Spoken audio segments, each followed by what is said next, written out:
So good to see you. Hi, Setche. Thanks for inviting. Of course, of course. I'm so glad you could make it. I'm so glad you could make it. All right, so to go ahead and get started, we're just gonna do a little warm up. I want to know um, who you are. I want to know those in the room. So can you all see my screen okay? Perfect, thank you. So today it's going to be very interactive. You're going to be taking polls, you're going to be answering questions. So I would love for you to leave your camera on if you are able, because that really helps me. I feed off the audience and I want to see if my jokes land and things like that. So it's important for me to see the facial reactions and also hear the sound. So if you can stay unmuted, that would also be cool, unless you have some background noise that would interfere. It's better to stay unmuted. So yeah, and you'll be answering polls. You have 30 seconds to answer those polls because we want to know the first thing that comes to your mind. So don't bother to Google it or use ChatGPT. Just answer right away. You have just 30 seconds. Um, and then what else? What else do we need to know? Okay, that's it for now. So let's get started. We'll do a little introduction. I want to know who is in the room. So why don't you go ahead and tell us your name? I think your name is already on your screen, so you don't have to write that. And tell us your organization, and then one word that describes how you are feeling right now. It could be sad, it could be excited, it could be nervous, whatever it is, write that one word down. And then tell us your favorite childhood movie. Tell us your favorite childhood movie. All right, so let's take a minute to do that.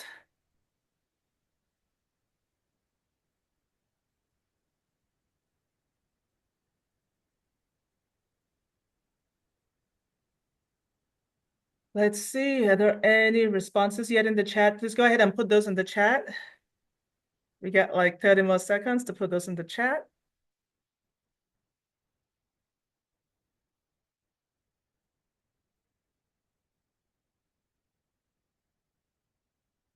Are there any responses yet in the chat?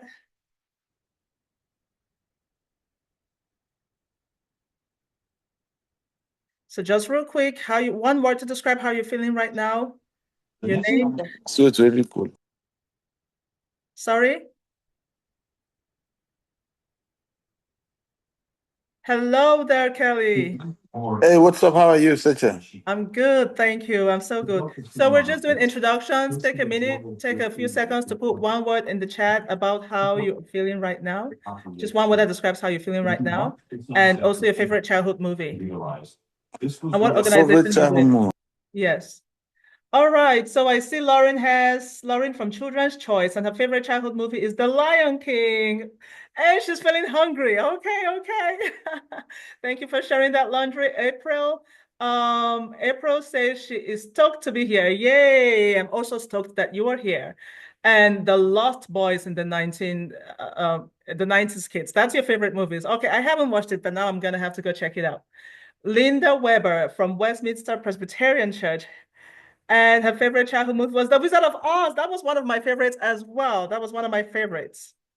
And Katrina says, sorry, Melissa says her favorite childhood movie is Young Adult Pretty Woman. That's awesome. And she's excited to be here. Kelly says Sound of Music. Oh, that's one of my favorite too, and that's my mom's favorite. And Erica is from HR Consulting One Destiny, HR Solutions. And she is feeling curious. Not yet sure about her favorite movie. All right, these are all great responses. Thank you all so much for sharing and for being here. My favorite childhood movie, I had many, but one of the big ones was The Mummy that was released in 1999. So we'll talk more about that later. All right, so let's move on.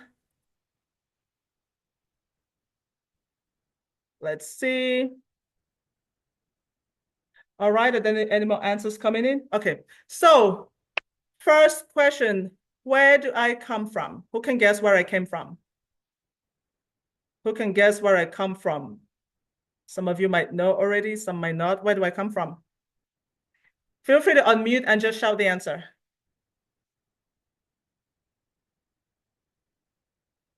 Come on, we're not gonna, nobody's gonna, get condemned here for having it wrong, so try. Are, aren't you from Cameroon? All right, that's a very good answer. You are correct. I am from Cameroon, but that was not quite the answer I was looking for. Here is where I come from. My parents. This is where I come from, my parents. So today I want you all to be thinking outside the box. That's one of the purposes of today. We're going to be able to see things that maybe we don't traditionally see. So yeah, so keep answering those questions. Unmute yourself, unless you have background noise, unmute yourself so that you can shout out an answer when I ask a question. Yeah, I'm from my parents, and yes, and we are from Wakanda. Wink, wink. We are from Cameroon. Yes, so think outside the box. For those who are just coming in, I encourage you to turn your cameras on and also be unmuted unless you have background noise. And we'll be taking polls and answering questions. All right, so beyond Black history, why are we here today? I'd love you all to volunteer. Each person read a line about why we're here today. If we can have volunteers, everybody read one line about what this is all about today. History isn't just about what happened, it's about what's been remembered, erased, and who decides what's important. Thank you so much, Kendra. History isn't just about facts, it's about what we choose to see and what we've been conditioned to overlook. Thank you so much, Lauren.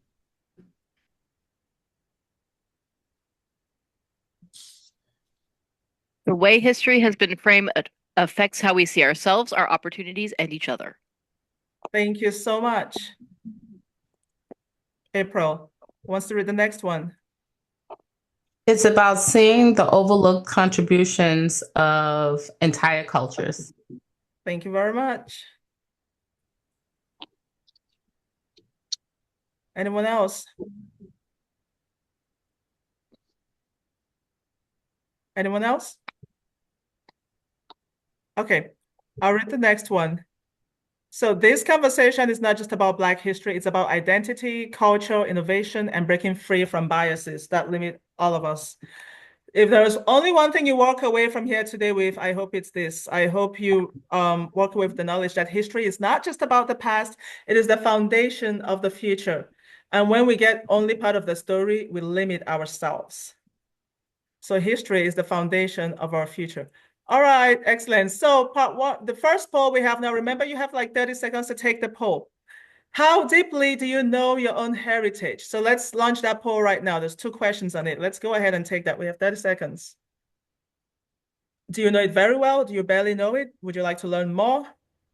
And the second question is, I love learning about others' cultures. Is your answer yes, no, or neutral? We have 15 more seconds. 15 more seconds. So let's see. There we go. Almost done. Waiting for one more person. Take the poll. Almost done. Perfect. Okay, we're closing the poll. Let's see the results.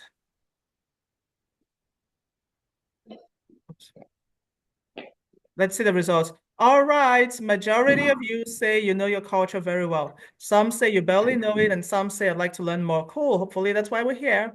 And majority of you, all of you actually say, yes, you would love to learn about other people's cultures. Excellent. So, because hopefully that's why we're here, to learn about other people's cultures. All right, thank you for joining. Okay, moving on. So the first part of this, we're going to do a taste of Cameroon. A taste of Cameroon is a presentation or talk I usually do, but today we're just going to do a little bit. Before then, I'm going to talk a little bit about me. For those who don't know me, I'm Setche. I was born and raised in Cameroon, and I grew up with 6 brothers. And these are human brothers, not pets. I always have to specify, because when I came to America, I realized people have a different relationship with the animals. I like someone, how many kids do you have? They'll say 3. I'm like, that's awesome. How many boys, how many girls? They'll say 2 girls and 1 cat. So I always have to specify that my brother's a human.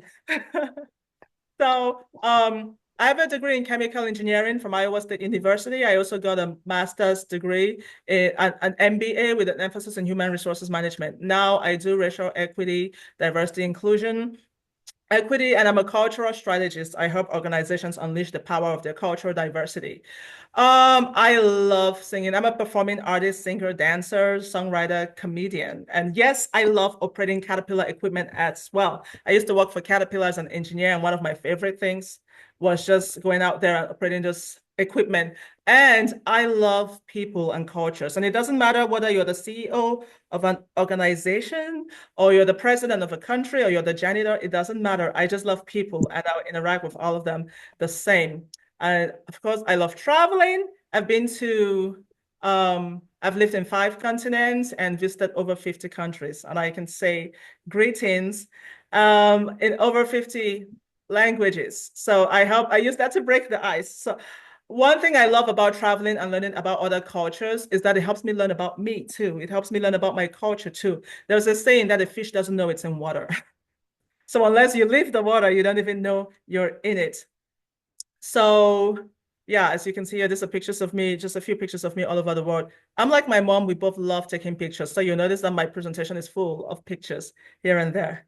All right, any other questions? Any questions about me? Would you maybe like to know my social security number? My bank account number, my credit card number? Do you want to know any of that? All right, hopefully you don't want to know it because if you know any of that and steal my identity, you have everybody coming after you, the FBI, you know, the tax, the IRS, everybody. So don't steal my identity. Okay, so another thing, you know, if this talk today resonates with you, please share. If it resonates with you and there's other people you think might benefit from it, please invite them to the next one or share the link of the recording with them. If your organization values cultural intelligence and unleashing the power of its cultural diversity, and you want work like that, feel free to contact me. The next session, the part 2. So today we're going to do part 1, and part 2 is going to be on April 29th, Tuesday, April 29th at 11 a.m. PST. Also remember, let's connect on LinkedIn. I have a newsletter where I, share articles about different topics. So let's connect. My assistant's gonna put the link in the chat. All right, and I did introductions, but forgot to introduce my assistant. Where are you? Hey, Katrina, say hi. Hi, everyone. Good afternoon or good morning, wherever you are in the world. Awesome. Thank you, Katrina. Okay, so let's go ahead and carry on. So today we're just going to get a tiny little taste of Cameroon, just because, I love to talk about food. So we're going to talk a little bit about a taste of Cameroon. First, let me test your knowledge of Cameroon. Let's go ahead and launch this poll. What is the capital city of Cameroon? Is it Cameroon City, Timbuktu, Hogwarts, Yaoundé, Wakanda? And how many languages are spoken in Cameroon? Is it less than 10, between 10 and 50, between 50 and 150, or more than 200? All right, we have 15 more seconds to take that poll. Let's get it. Remember, don't Google, just your first thoughts. We have 15 more seconds.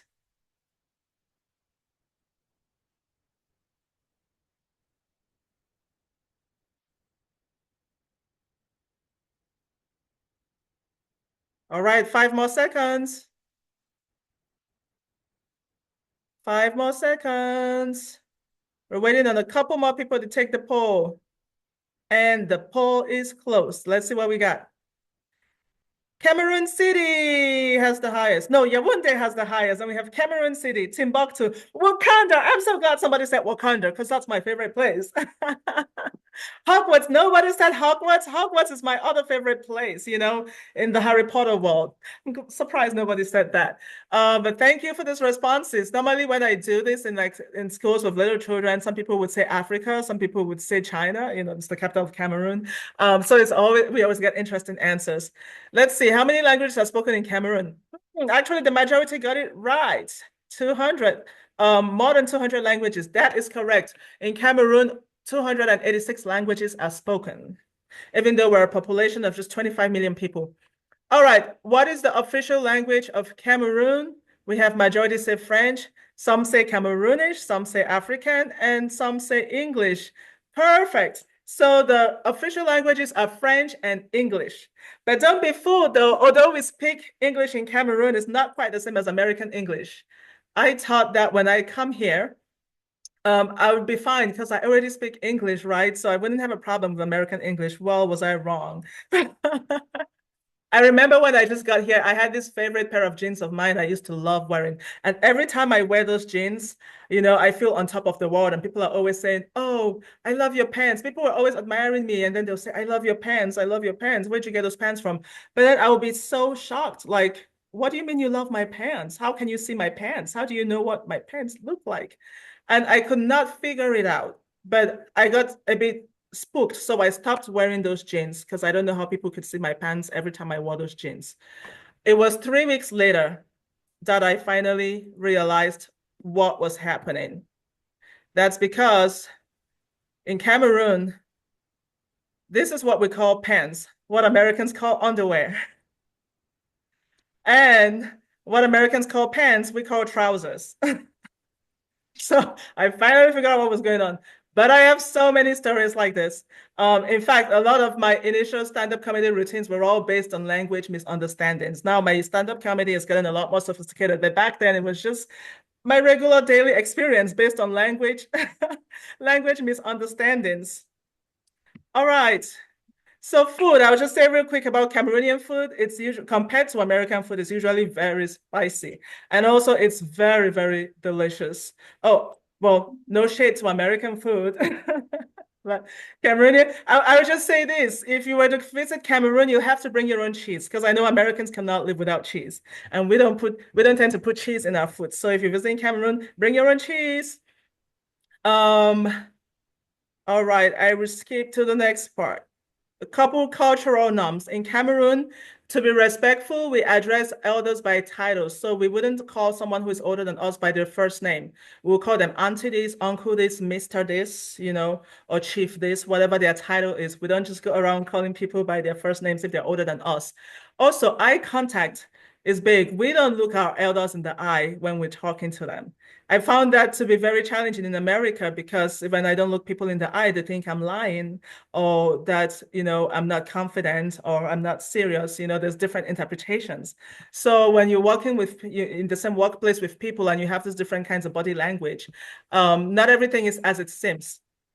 All right. And then this one trips me up, bribery and corruption. When I came to America, I was told, and I read on the CIA website and other American websites that Cameroon is one of the most corrupt countries in the whole world.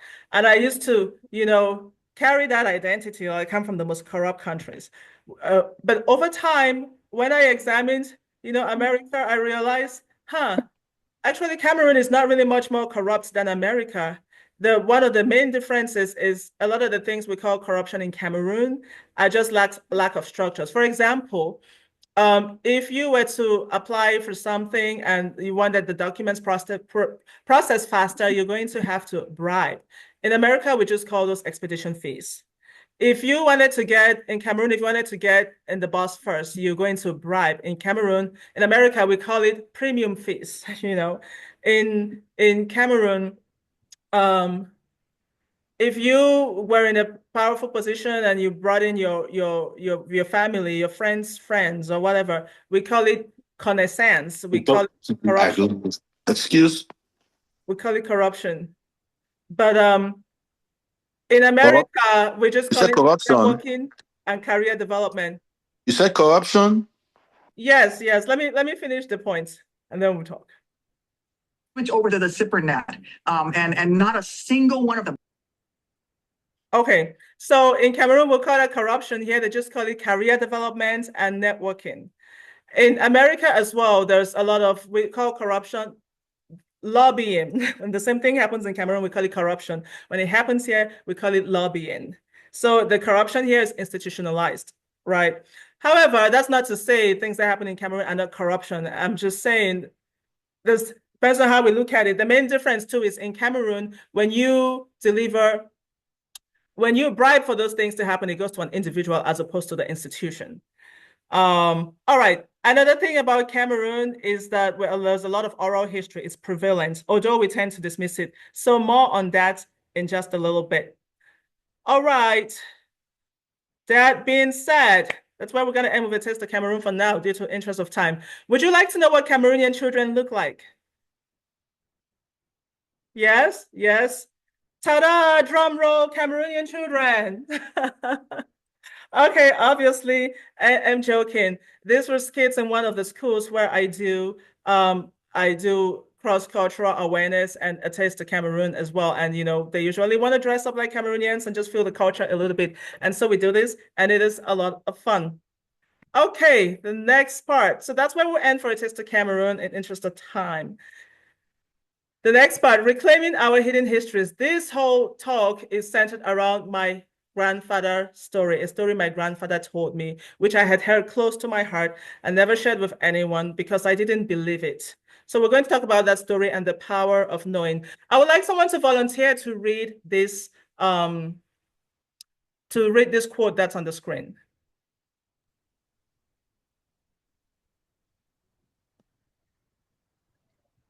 Oh, I see James put in the chat. Here in the USA, we love to point out corruption in other countries, but yes, ultimately, it's often still present, just known by other names or just categorized more favorably. Yes, that's so true. That's so true, James. The corruption here is a lot. Go ahead. I'll read it, Setche. Until the lion tells its own story, every story will glorify the hunter. Thank you so much, Jasmine. Until the lion tells its own story, every story will glorify the hunter. And that's why we're here today, to be able to tell our own stories. Okay, quick poll. What comes to mind? Let's launch that poll. I want to see what comes to mind. What comes to mind when you think of the ancient Egyptians? And I mean those who developed that civilization. What race comes to your mind? Is it Black Africans? Is it whites? Is it the Egyptian race? Is it the Middle Easterners or Arabs? Is it aliens? Is it multiracial, or are you not sure? Also, when you think of the Moors, what race comes to mind? Is it whites, Black Africans, Middle Easterners, Muslims, multiracial, or not sure? We have about 15 more seconds to take the poll. All right, already more than 15 people have taken it. That's excellent. We have about 15 more seconds.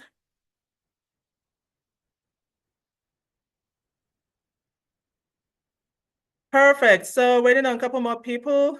And the call is closing in 2, 3, 1, 0. All right, let's see the results. So 11% say, so one person says Black Africans. 33% says Middle Easterners. And majority of you, 56% say it's multiracial, Arab, Black, white. All righty. Now let's look at the Moors.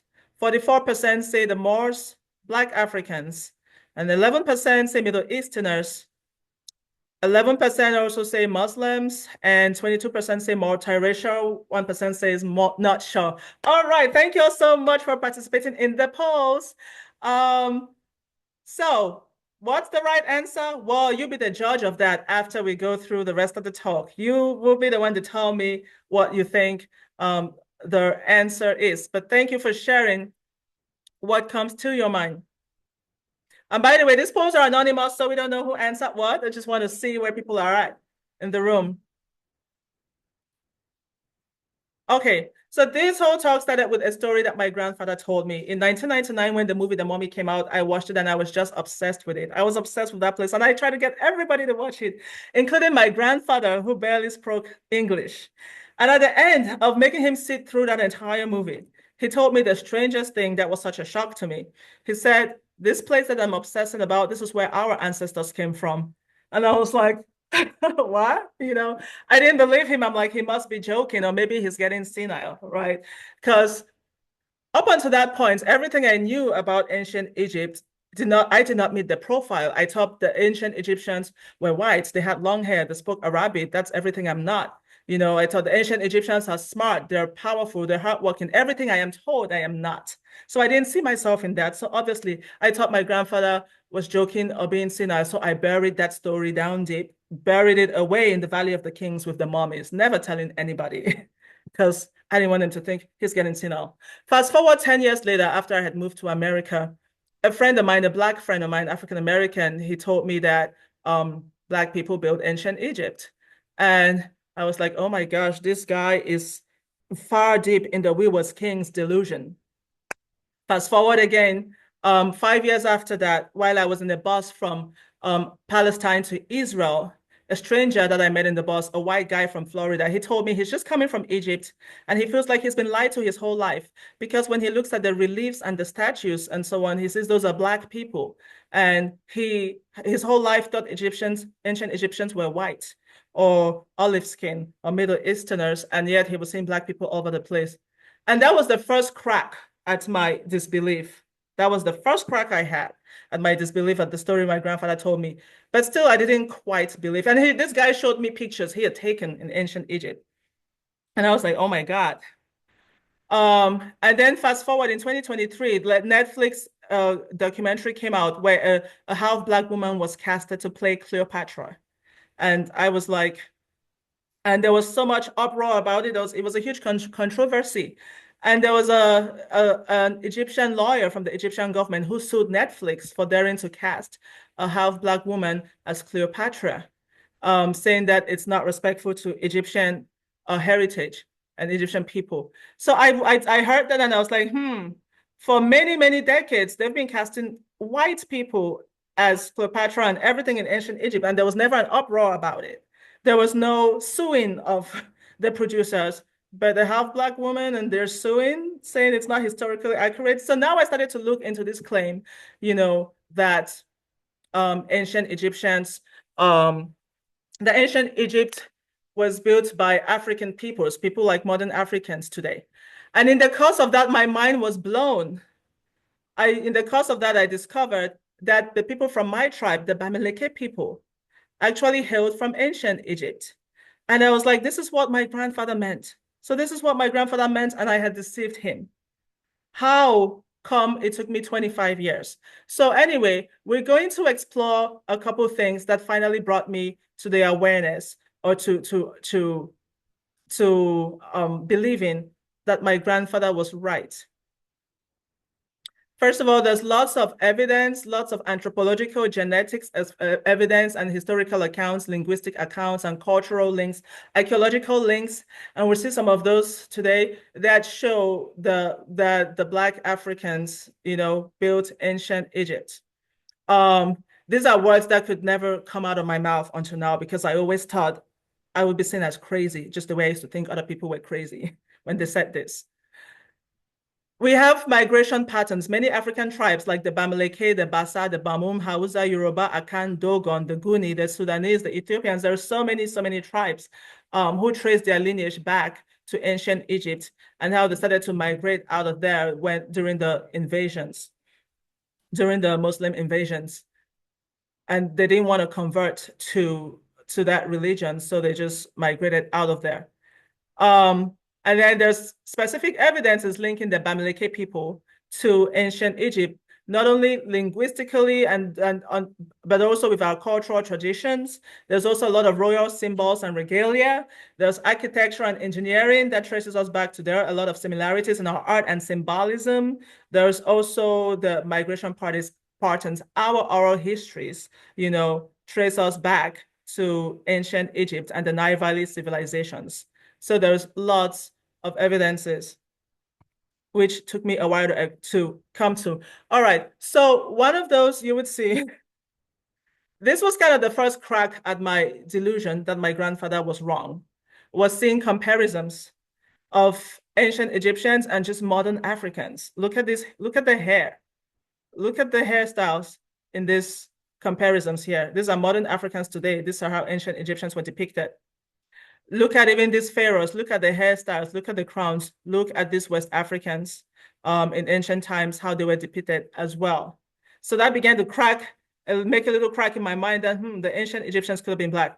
There's also so many cultural artifacts I'll name just one here. We have the crocodile. Growing up, I noticed the crocodile was very prominent in our culture and in our art. We have it all of everywhere at home and in different different things and practices. And then I come to realize there's a whole city in ancient Egypt called Crocodilopolis, and they, venerated the god Sobek, which is the crocodile god. So we have in Bamileke people, we have the crocodile on our traditional clothing. We have it in so many different things. And at first I thought it was just decoration. We also have like this headrest, which this is what they used as pillows back then. And I didn't even know we had this in Cameroon because some of us don't use it right now, but apparently it's still being used because I go to the market and I see this. In the past, I would not have noticed these things. But these are just a couple examples. There is so many. And it was in our traditional clothing all along. It was in our traditional clothing. I wore this thing on my body many, many times, yet when my grandfather said we came from Egypt, I said, hell no. This traditional clothing here is full of a lot of geometry, trigonometry, mathematics, and even things that, form the basis of our modern computing system. And I thought this was just decoration. Look at this dress right here. Don't you see that's the eye of Horus or Horus everywhere? Don't you see the ankh? This is straight up hieroglyphs on this African traditional clothing. We wore this all the time. Yet, when my grandfather said our ancestors came from Egypt, I thought, yeah, he's delusional. Also, look at the face glyph, right? The ancient Egyptians wrote and used glyphs as the main writing system. This is the glyph for face. This is clearly an African man. These are clearly African male faces. Wait, somebody said they can't see the slides? Is there anyone else who cannot see the slides? Can everyone see the slides? Okay. Yes. Judy, can you see the slides? I can see them also. The slides are visible on my computer. She might be having a technological issue. I'm not sure. Okay. All right. Thank you so much for clarifying that. All right. Let me reshare and see. Judy, do you see them now?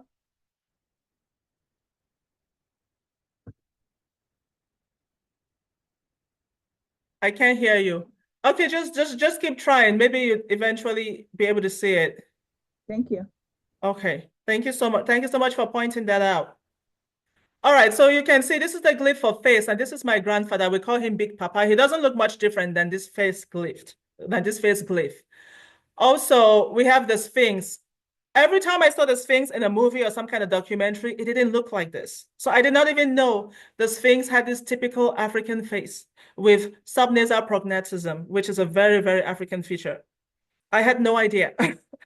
Also, I didn't know that we actually had a Bagam script. Bagam is one of the Bamileke languages. We had our own script, which is very similar to hieroglyphs. The Bamung also have a script very similar to hieroglyphs. We were told that, writing was brought to us by the white man. I didn't know that we had our own scripts.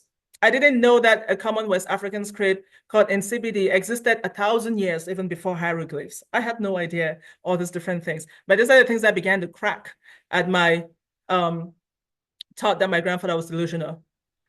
Look at the Sphinx compared with these other West African artifacts. Look at this ancient Egyptian one compared with these West African ones. Very similar. This is Queen T, an ancient Egyptian queen. Look at how much Michelle Obama looks like her. But I'm going to show you how Queen T gets depicted in media. All right, this is a kente cloth, very popular in Ghana. You've probably seen it in lots of places. This is an ancient Egyptian dignitary. This is straight up kente cloth. And we wear this all the time. I don't know if you notice this lady here with the two pointy boob things on her chest. Look at this Ghanaian lady here with the same thing. These are very cultural things. This is just scratching the surface of the cultural similarities. Of course, this is my dad and I here and other relatives, but you can see even outside of the color of the skin of these ancient mummies, look at the cultural aspects. This was me during the coronation. My mom passed away last year, and I became her chop chair. So this was that coronation ceremony. Through my mother's death, I learned so much about the culture and our different rites and funeral practices that really mirror a lot of ancient Egyptian practices. You know, it opened my eyes to a lot.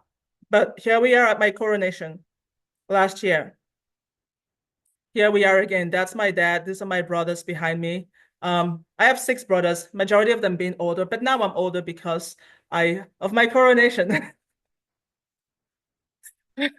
So I tell them, now I'm above you. All the bullying you used to bully me when we were kids, now I'm on top.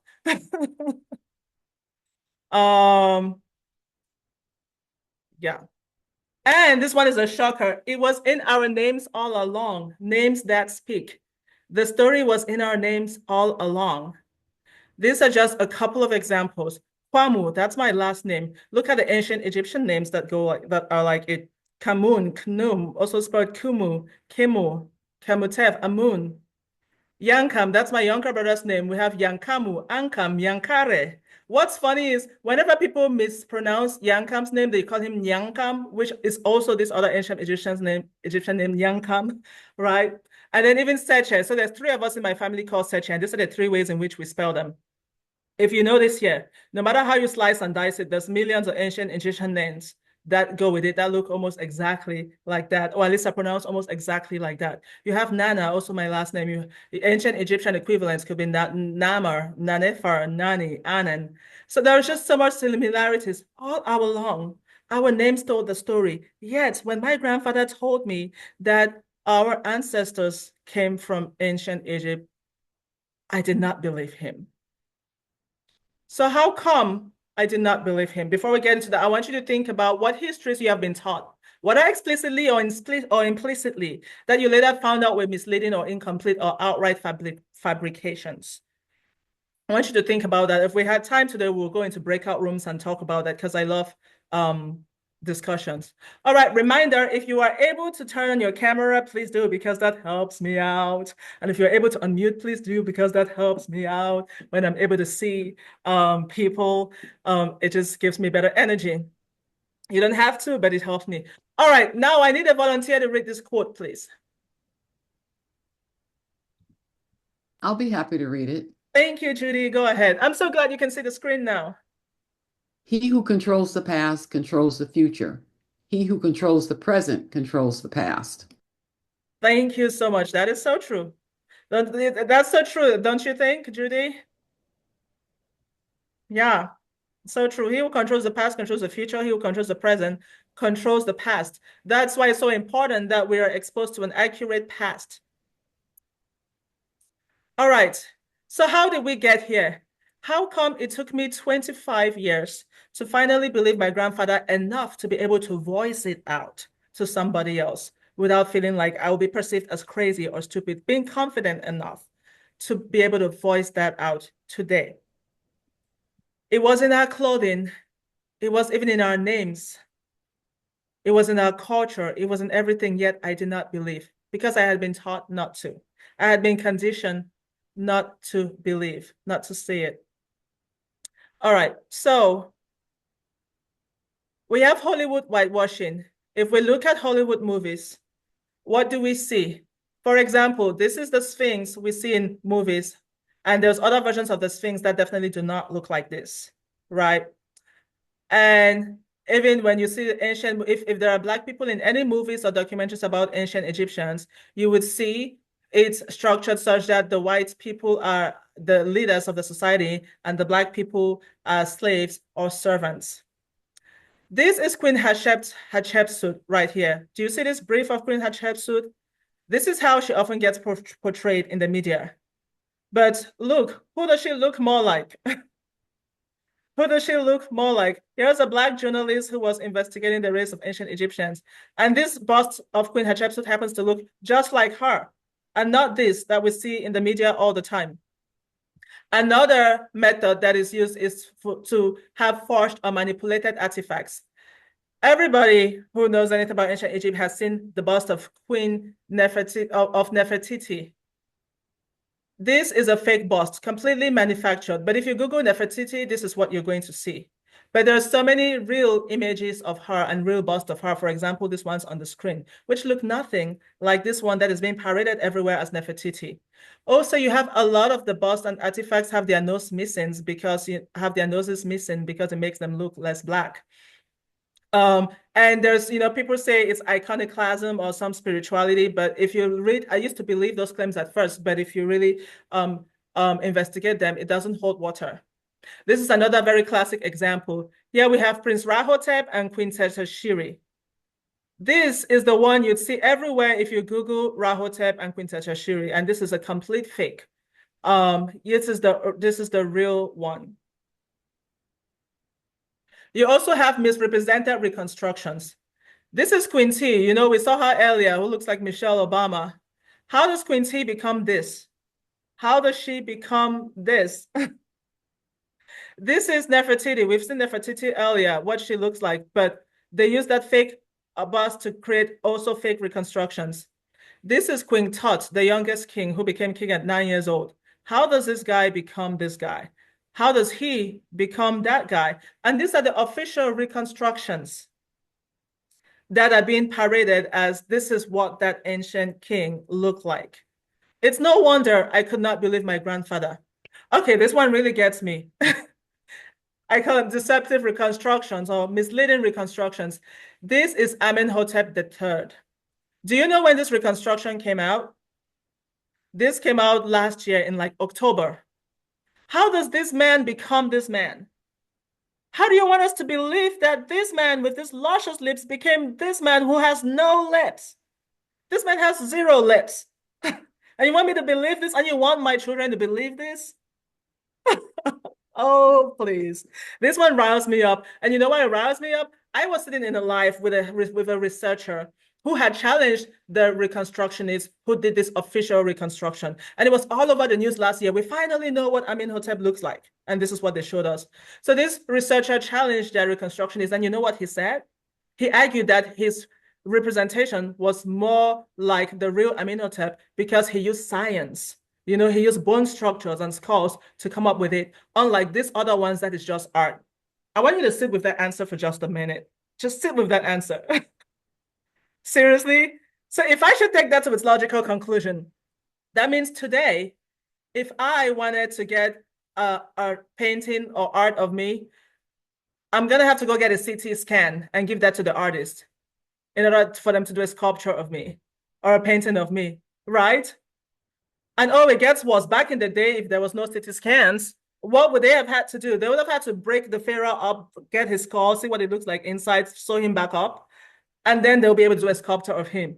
But this is what they say. They want me to believe this. And if these pictures didn't convince you that this man was a Black man, let's look at the next one. Here he is when he was younger. This is clearly a Black man with a big afro. Yet we whitewash it and we end up with this. There was an uproar how Michael Jackson casted a Black man as Amenhotep in his music video, Remember the Time. And that it should have been casted with a Middle Eastern or a white man. Are you kidding me? After we whitewash this image, this is what we end up with. That's why I didn't believe my grandfather. You also have them misrepresenting and weaponizing DNA studies. Everybody might have heard of the 2017 DNA studies that proved that the ancient Egyptians were from the Middle East. Okay, there's plenty of videos and facts debunking all that, because that would be like saying, so basically they took 3 mummies from a place in Egypt that we know was packed with foreigners. During a period we know it was packed with foreigners, and said, oh, these 3 people, it was a study of 150 mummies, but only 3 were usable. But they will tell you everywhere that we've now proved definitively that ancient Egyptians came from the Middle East. It would be like going today to the middle of downtown Detroit and getting 3 samples of people and saying, oh, these people were Black, so the Native Americans were Black. That would be the equivalent of doing that. We also have bias encoded, and we can come to that later because we're running out of time a bit. Selective exposure. There is a concerted effort to contain a certain narrative about what the ancient Egyptians look like. So look, these are all Egyptian pharaohs, and we're not even talking about the 25th dynasties that we know were sure for Black and from Kush, from the south. These are just regular Egyptian pharaohs, and this is just a handful. You can clearly see they're all Black people, but we never see these images. We never see these images when people are talking ancient Egypt. This is Pharaoh Ramses when he was a boy. I don't know if you notice his hairstyle. This is the same way the Himba boys today style their hair. Selective exposure. What else do I mean by this? We have people here. If you go to many of the museums around ancient Egypt, what are you going to see at the front of it? You see all these statues, that are of that look like non-Black people. Even though this man was a random scribe, this was a random Roman living in a region we know was full of foreigners. But these are the people who are paraded as the face of ancient Egypt. Whereas the kings and the pharaohs themselves, who are clearly Black, they'll be at the very back that you might never get to, if at all they're going to be in the museum. This is how my grandfather would tell me something and I would laugh it off, never to repeat again, bury it down deep in the Valley of the Kings. Because of this kind of selective exposure in order to create a certain kind of narrative about ancient Egyptians. The other method that gets used, to make sure I never believe my grandfather. And behold, this story today is not just about my grandfather, it's about all of you all's grandfathers and grandmothers and all the oral histories that you dismiss because the West's textbook, the textbook from the West, the West education system has not validated that, has not told you that. So let's watch this quick video. Welcome back. The only way to answer this is to make sure that you and I both know what we mean exactly with the word Black.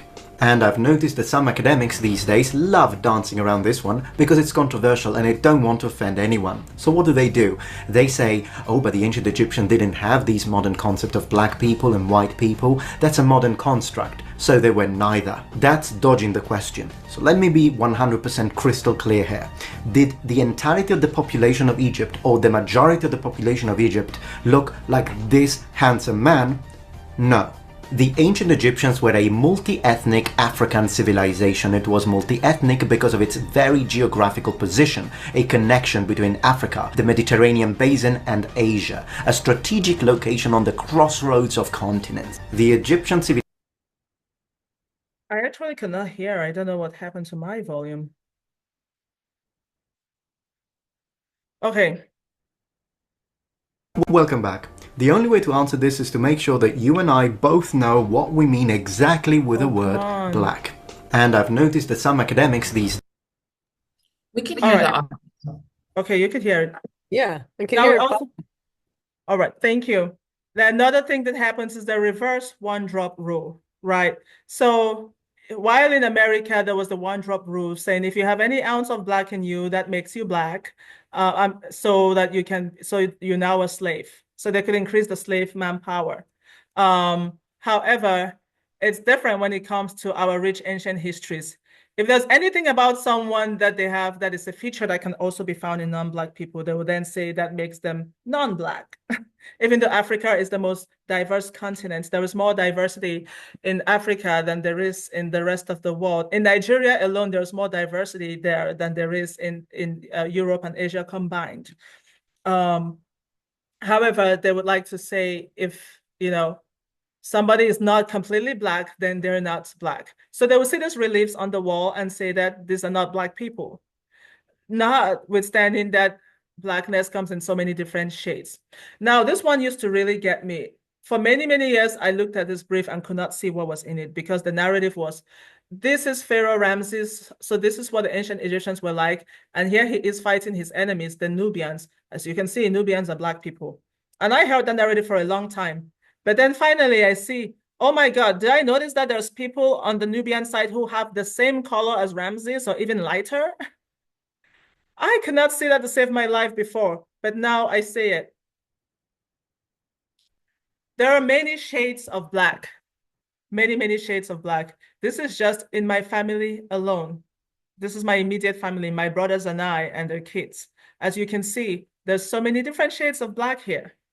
So Blackness is not only jet Black. There's very few of us who have that goddess color of being jet Black.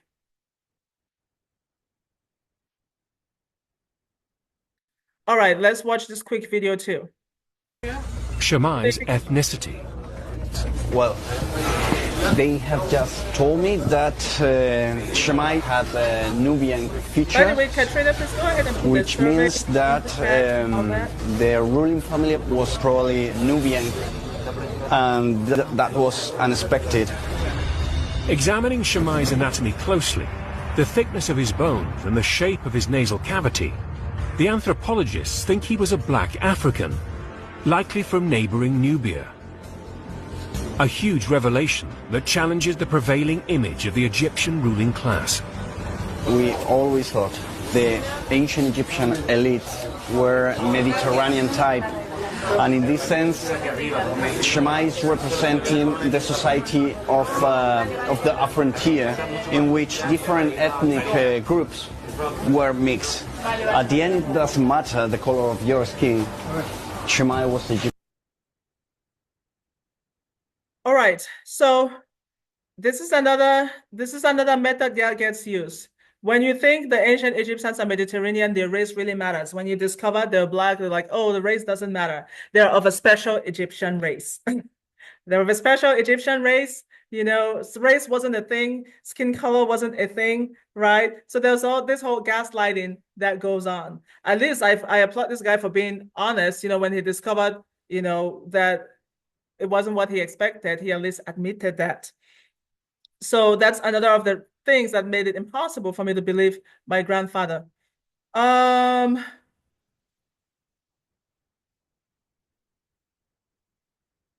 I think we already reached that. Now, there is coordinated miseducation. If you think these are just a few people on YouTube or on social media saying, you know, arguing all the time that Egyptians were not black, you would be mistaken. Let's watch this video. Inscriptions. In fact, it is impossible to visit the Karnak temple in Luxor and not see the recent defacement, and it is suspicious that, with rare exception, Egyptologists are silent about this matter. And if you have any doubt, here is Zahi Hawass, the previous Minister of Tourism and Antiquities, a position he held twice. So you would expect someone of his position and influence to hold a scientifically sound position on the matter. But I will let you listen to his now famous statement. No, they were dark skinned, but they were not black. But they are not Negro. Because look at the lips of the Negroes like that, and the nose like this. It's not really the Egyptian origin at all. It's different, completely different. And this is why we have, you cannot connect the Egyptian civilization with the African at all. It's different. Or from Syria, Palestine, Mesopotamia, it's different. So now, how do you think Zahi Hawass would act if he found artifacts in opposition to his publicly stated opinion? If the person in the top leadership position when it comes to ancient Egypt thinks this way, after having seen all of the artifacts that I have shown, after having read all these studies that clearly demonstrate that the Kemetu were genetically and phenotypically black, and if the leader acts this way, how then do the army of managers and the government employees inscriptions? We are at 12:56. In fact, it is impossible to visit the Karnak temple in Luxor. Why is this not going on? All right. So this is probably going to go about 5 minutes over. If you can stay for like 5 minutes over, I would appreciate that. Just FYI, but if you have to leave, that's okay as well. Please make sure to take the survey and to register for the next one that's coming up on the April 27th, because that's the one that's really gonna, if you found this one interesting, then the next one is even gonna be way more interesting. All right, so I want to touch real quick on the evolving narrative around ancient Egypt's racial identity. So prior to the 17th century, it was common knowledge that the ancient Egyptians were black. Like, it was not a question. The ancient Greeks said it, the Islamic scholars at the time said it, the medieval Europeans said it, everybody acknowledged it, that wasn't a question.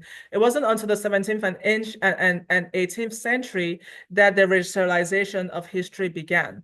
And what was happening in the world at that time that this racialization began, you know what was happening? Slavery and other things like that, and eventually followed by colonization. So at that time, ancient Egypt got made out to be white. Over time, it transitioned to being Middle Eastern when some African scholars challenged that at a UNESCO conference. then it was then and they won that debate. They were able to prove the Africanity of ancient Egypt, and that's when they started to shift to a Middle Eastern ancient Egypt, and then a multiracial ancient Egypt. And then there's people who live and die by the claim that ancient Egypt was a unique race of orange-looking people who no longer exist, who have gone extinct. And then, of course, there's those who think the ancient Egyptians were aliens. Aliens came, they built it, and then they left. There's people who think that, believe or not, and I have met some. So I want to ask real quick if someone can unmute and maybe share if you know, what is wrong with, it might sound very inclusive on the surface, saying, hey, isn't it inclusive and to say ancient Egypt was a multiracial people, like it was built by multiracial people? Like why would that be problematic? Hi. Hi, Candace. Hey, I apologies for being late, but I kind of got tied up with something. No problem. Yeah, I was invited here by it's Setche, right? Setche? Yes, Setche. Setche. She's my Bamenda sister, and she invited me just to share some thoughts about this issue, because as we know, like being in the modern DEI space, as people are attacking DEI, what it really is a veiled attack against Black people. And the problem with using the multiracial and multi-ethnic label is not only is it not necessarily theorized in the academy, but it's not really speaking to what they call themselves, which is Black. They use the word Kem, Happy Kem, Peppy Kem. The name for themselves, Remen Kimi, relates to the divinity of Blackness. And you see this throughout African cultures, whether it's Cha Bunisen in Medumba in Western Cameroon, Adulawo in Yoruba, Ndi Isioji in Igbo, you see within contemporary African populations them using the same demonyms and lexical items to describe themselves, their reality, their divine origin, their cosmogonic understanding of the creation of the universe, using the word Black. So it is a betrayal to try to pigeonhole multi-ethnic, multiracial in an ancient population who clearly define themselves as Black, because it denies the capacity and the ability of Black populations to reflect our ancestors when it comes to self-determination, autonomy, and just reinvigorating our societies. So there's a lot to unpack there, but bottom line is that it's bunk. Yes, thank you so much, Captain. I couldn't have said it better. Like you were able to give us a lot of knowledge in there, a lot of knowledge. So thank you so much. And the other thing too is when people say multiracial, what's usually the implication? When you have a multiracial society, the implication is usually the whites were at the top, the Blacks were at the bottom. So why would we call it a multiracial society when we know very well it was a Black population? And again, Black comes in many different shades. If you look at where the civilization started, it did not start in the Mediterranean. It did not start in that so-called crossroads. It actually started from the south. This was a civilization along the Nile. So actually, the civilization moved from the south to the north. It didn't come from these other places. There are no nomes of Egypt on the Mediterranean. All the nomes of Egypt are along the Nile, and the Nile goes deep. And sometimes people act like the Nile is just, it ends with Egypt. Egypt has only like 20% of the Nile's length. The Nile is a lot longer, goes deep into Africa. So when we say multiracial, it makes it sound like Egypt belonged to everybody and nobody. It's that resistance to say that something good came out of Blackness. It's the resistance to say Black people were responsible for great things. It's the resistance to say we're not, synonymous with slave and not smart and so on. So it's very, very harmful to continue to perpetuate that myth that ancient Egypt was built by a multiracial society. Yes, it eventually became multiracial, but it wasn't built by multiracial. It might have been built by multi-ethnic because Egypt was a culmination of different African cultures that moved up there. And then those cultures moved back out when the invasions became really intense in the 600s and later. So thank you so much. And this is a topic for another day, but I no longer use the term sub-Saharan Africa. If we understand the history of why the terms the Middle East was created and why the term sub-Saharan Africa was created, right? Middle East was basically created as a way to remove Egypt out of Africa. Sub-Saharan Africa was created as a way to separate North Africa from the rest of Africa, what we'll call Black Africa, but that is a whole nother conversation. But I no longer use those terms because they perpetuate these myths that really demean our heritage. Okay, now, so the last thing here, let's play a little game. Surely we don't have enough time for that. Can you all be here till 1:10? Yes? Yes. Yes. Okay, everybody says yes. Okay, then we'll play this little game. Now, in this little game, I want you to figure out what you notice. Let's go back and look at some of those tricks that we started before, right? The different ways in which, and this is just scratching the surface, there's more. The different ways in which I was being conditioned to not see myself in ancient Egypt. We had all the whitewashing from the museums in Hollywood. We had forged and manipulated artifacts. We had misleading reconstructions and the way DNA gets weaponized. We have the way even bias gets encoded in the technologies. We have selective exposure, one-drop rule, and so on. Now let's watch this video and see if we can pick out some of these practices. This is how ancient Egyptians depicted themselves, and this is how they depicted their enemies. Now let's play a little game. I'll show you two pictures and you guess which one is Egyptian.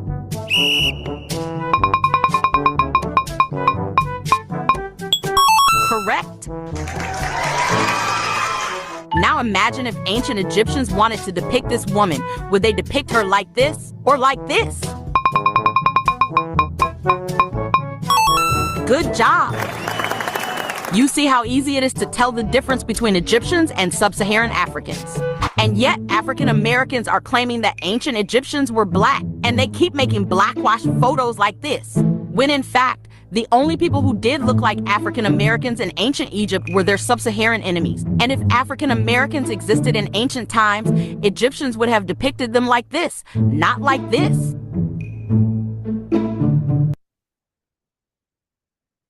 Perfect. So what did y'all learn? What did you pick up? What are some of these practices you're able to pick up? I see colorism. Colorism is a very easy one.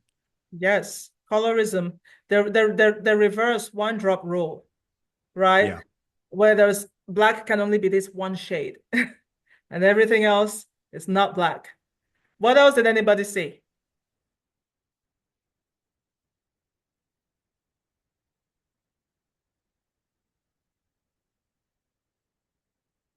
Did anyone else see it? Yes, go ahead, Judy. Well, thinner noses and lips for the people who are not really African, but portrayed as African. Yes, absolutely. You saw some of those forged artifacts there. There were some of those forged artifacts that were used. So we saw a case where they're taking these reconstructions that have either and artifacts that were either forged or manipulated and using that as the representation of this is what the ancient Egyptians look like, whereas this is what their enemies look like. So it starts here. You forge it, and then now other people use that to justify, and the cycle goes on. And that's why my grandfather would tell me, this is where our ancestors came from. And I would say, hell no. Did you also notice that every time she showed an image of what Africans look like, they were not just Black people, they were Black people in bondage or Black people in a subservient position. So that's the anti-Blackness showing right there. It's not just about ancient Egyptians don't look like this. It's also these Black people. It's also Black people are subservient. So they cannot possibly be the ancient Egyptians. They cannot possibly have built these great civilizations. So, but there's so much more to unpack there, and we don't have that much time. So, all right, real quick, do you want to see what the ancient Egyptians look like? Yes, we have real images of them. You know, those people were really smart. They have technologies more than we realize. And they took real photos of themselves. Ta-da! Obviously, I am joking. Earlier, when I showed you a picture of so-called Cameroonian children, you know, that's nice and fun and so on. That was cultural appreciation. But this one is cultural appropriation. This is a whole nother presentation. As someone who loves to travel and do fashion and all that, I struggled with the concept of cultural appropriation at first because I was like, I just love every culture, every people. I want to dress like them and so on. But that's a conversation for another time. This right here is so harmful. Perpetuating this image that this were the ancient Egyptians is very, very harmful. No matter what race you are, whether you're black, white, or whatever, or anything in between, this is harmful. And that's what the next talk is going to be about. I will show how this affects us in our daily lives, in the workplace, in schools, in our friends groups, and so on. I will show the impact that this has. What has this got to do with us finding the cure for cancer? My mom died from cancer. Maybe if things had been a certain way, she would not have had to die from cancer, right? What does this have to do with technologies and innovation? We'll talk about that next time. Next one is going to be way more interesting. All right, I love this quote again. He who controls the past controls the future. He who controls the present controls the past. Why is there such a concerted effort to control the past? Why is there such a concerted effort to make sure we don't know our history? Today, they're banning DEI and history and Black history in general. Why? It is very intentional. All right, so that's what our next one is going to be about. The last thing, we want some reflection questions. Remember to unlearn false narratives. This talk today wasn't just about Black history. It's not just about me and my grandfather. It's about a lot of us. It's about a lot of our histories that have been hidden. And can you imagine what could happen? What histories of yours are waiting to be unlocked, are waiting to be discovered? Can you imagine all that? So knowing our comprehensive histories helps us to break free from biases and also self-doubt. Learning history in its full is not about staying stuck in the past. It's about understanding how we move forward. Our past informs our future. Without it, we are going to repeat old mistakes. So think about these questions on the screen. How do we ensure that we are not unconsciously reinforcing these same gaps? I want you to discuss those with your friends or families or relatives when you get out of here. All right, we need a volunteer to read this quote. Anybody? We need 2 volunteers to read the 2 quotes. Not everything that is faced can be changed, but nothing can be changed until it is faced. Thank you so much, Kendra. Who's going to read the next one? When we fully see ourselves and when we truly see each other, we don't just change our own lives, we change the world. I am because we are. Thank you so much, Cam Jives. When we fully see ourselves and when we truly see each other, we don't just change our own lives, we change the world. So history is very, very important. All right. So I want to have some acknowledgements. I can't stop this without having some grateful acknowledgements and this is just scratching the surface of the people who've helped me in this journey. These are creators. So you should follow them all. Camgiverse, Without History, Ivy Anita, The King's Monologue, Know Thyself. These are creators who helped me. All this knowledge was there, but it wasn't that accessible to me. When I looked at research papers and so on, it's just so bogus. I'm like, I don't even understand what it's saying. And these creators helped digest this, and they helped find these different pictures and different things, really helped me to begin to see my grandfather's story. And I want to pay special tribute to Mr. Imhotep. He was only 34 years old, and he just passed away last year. I only found out 2 weeks ago, and it broke me. But he passed away in September last year, and I want us to honor just the good work he's been doing and all these creators have been doing. Mr. Imhotep was the one who first, he was the first one who opened my eyes and then introduced me to the other creators who help us digest this information. So I want you all to go follow them. And I thank Cam Jives again, who was in the room here with us. You heard him earlier. And I just found out yesterday that he's my Bamileke brother. Yeah, Bangante to be specific. Bangante.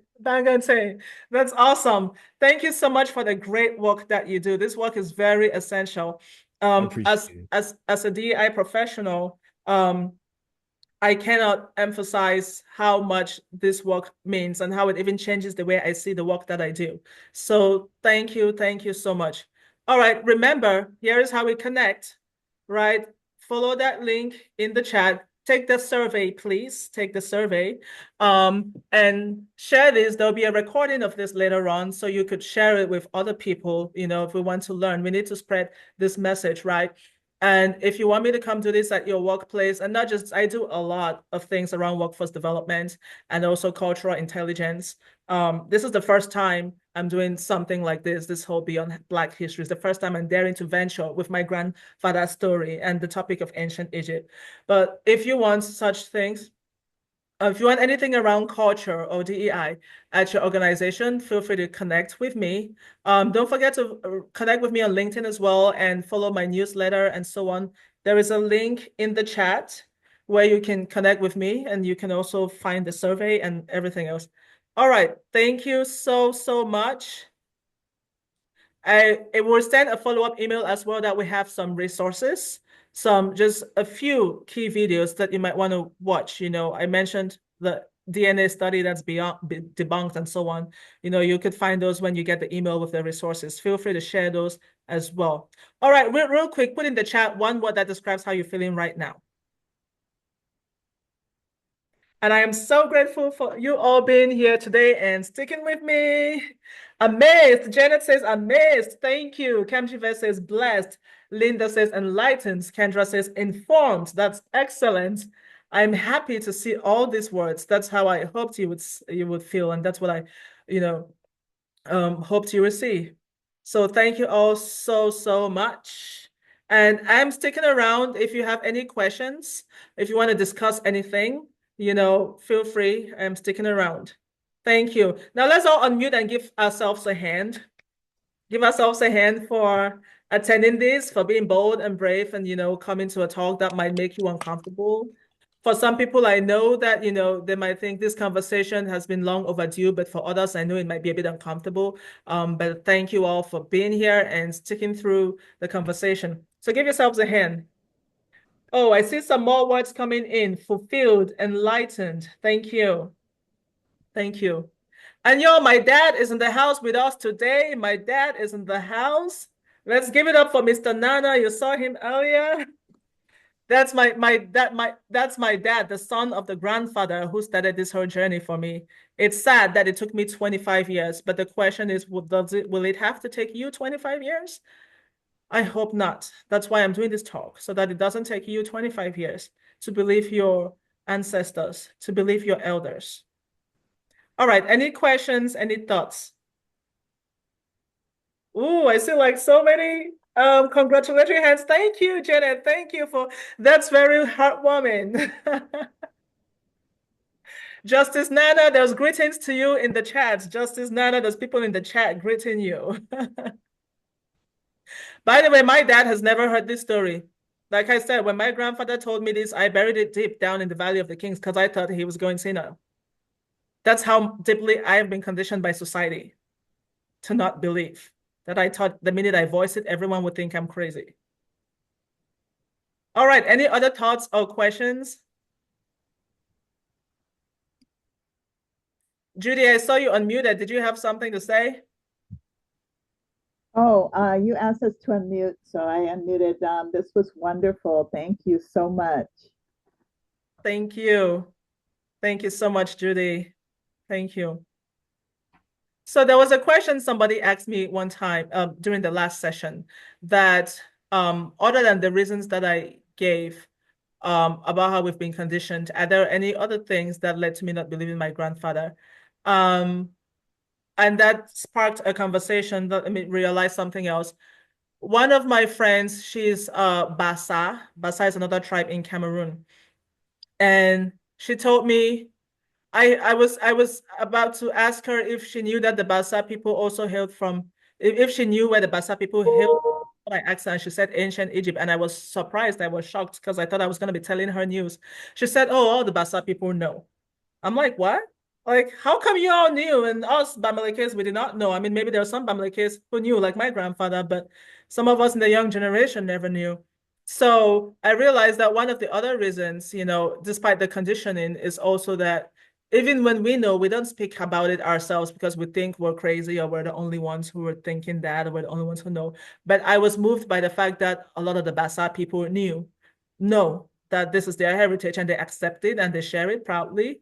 And I'm like, yeah, I want that to be my heritage too. I want all the Bamileke people and the Akan people and, the Yoruba people to know and be able to share it proudly. Yes.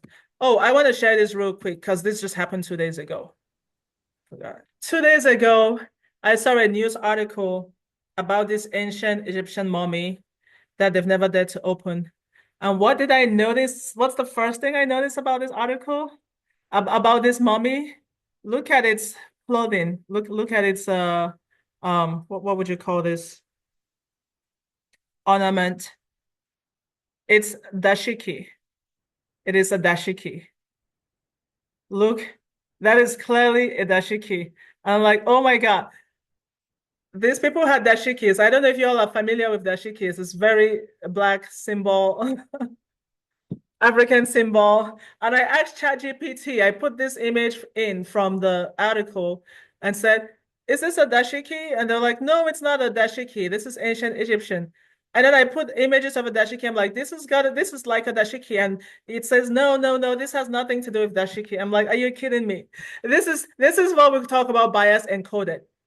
Even the technology has been programmed to not see the evidence. Like, bias is not about the lack of evidence. It's about overriding evidence. It's about overriding. Yes, Janet said, remember, ChatGPT is coded with bias. Exactly.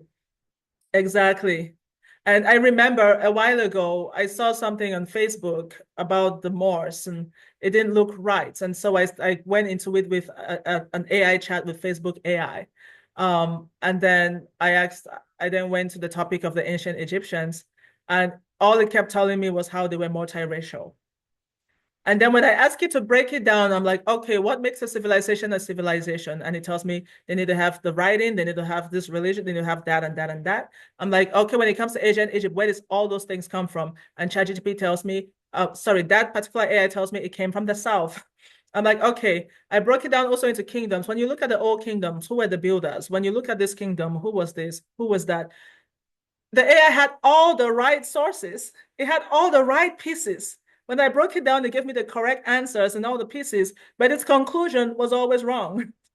Despite having all the evidence, its conclusion was still ancient Egypt was built by a multiracial group of people. So even as we Google, even as we investigate, we have to be smart about it because the bias is encoded in the technologies. It is encoded in the technologies. All right, I'll end there. Any other questions? All right, no more questions. So Janet puts in the chat, if your source is polluted, the outcome will always be tainted. Yes, this is why technology should never replace research and study for yourself. Absolutely. Thank you so